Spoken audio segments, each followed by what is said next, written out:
Hi guys! Good evening to everyone. Now is March 25, 2026, Wednesday. As you can see guys, andito na naman ako sa koi fish pond ko kasi honestly dito talaga ako nagtatambay guys pag wala akong ginagawa guys. Ito po ang mga pets ko guys, mga koi fishes guys. At guys, sa video kong to, i-flex ko ang nagwa-water falls guys. Yan ang tinatawag na submersible pump. Wait guys Ito siya guys Yan.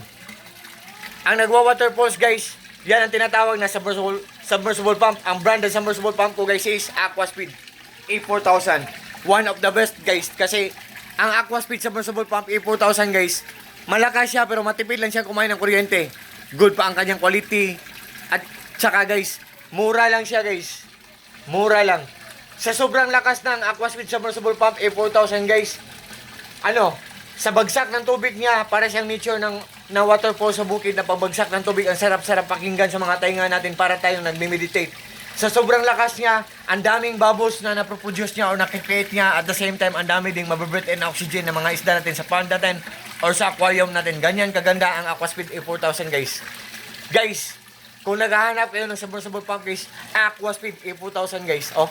Ilapit natin guys Ang lakas-lakas niya guys What you see is what you get. Nothing more, nothing less. Walang labis, walang kulang po. Yan, tingnan niyo po. Sa sobrang lakas niya, ang ingay-ingay niya. Sa sobrang lakas niya, ang ingay-ingay niya. Para siyang nature ng waterfalls sa bukid na pagbagsak ng tubig. Ang sarap-sarap pakinggan sa mga tainga natin. Para tayong nagme-meditate. Sa sobrang lakas niya, ang daming bubbles na naproproduce niya or nakikreate niya. At the same time, ang dami ding mabibreathe in oxygen mga isda natin sa aquarium natin or sa pond natin. Ganyan kaganda ang Aquaspeed submersible pump guys. Ang A4000 ang pinaka-the best guys. Kasi matipid lang siyang kumain ng kuryente. Tapos good pa ang kanyang quality. Tapos mura lang siya. At ito po ang filtration system ko guys. Pinaglass ko para magandang tingnan. Pinawilding ko para mas lalong magandang tingnan. Para maghang siya.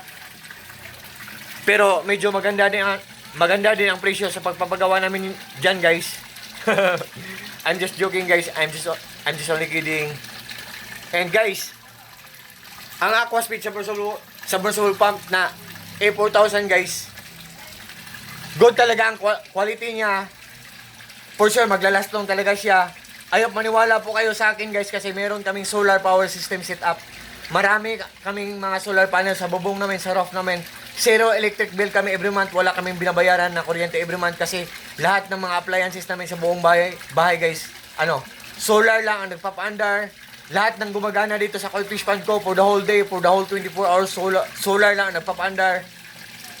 At may monitoring guys. May generator kami, dalawa. May inverter kami na malaki, may mga batteries kami na marami, at may may monitoring, nalalaman namin or namomonitor namin ang isang gadget kung matipid lang kumain ng kuryente or kung good ang quality. So to all my friends po, God bless us all. Thank you so much. Peace.